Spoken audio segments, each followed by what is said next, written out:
What is up, guys? Happy Tuesday. We are going to be doing a little reading today, some poems.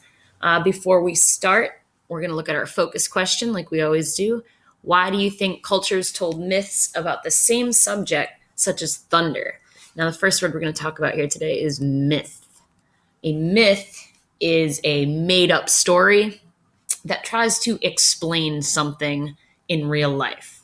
So I'm sure you guys have heard many myths before. We're going to read a couple today so that you have an idea of what we're talking about when we say a myth. So we're going to come over here. We're going to start with our first myth, and it is called, I don't think this was it. It is called The Fool on the Hill, and it says, from Harry Devlin's Tales of Thunder and Lightning, a Russian tale. So I thought of David when I read this one. So it tries to explain why thunder and lightning happen, but this is a myth. So clearly it's not a true story, but it gives a little bit of an explanation as to why these people think thunder and lightning are real. So let's get started. The Fool on the Hill, from Harry Devlin's Tales of Thunder and Lightning, a Russian tale. Once upon a time, in a great castle atop a steep hill, there lived a wizard and his beautiful daughter. At the foot of the same hill, in a sad and sorry hovel, the village fool made his home. Somehow the fool had gotten it into his head that the lovely maiden was being held captive by a wicked sorcerer. So from time to time, he would decide to rescue her.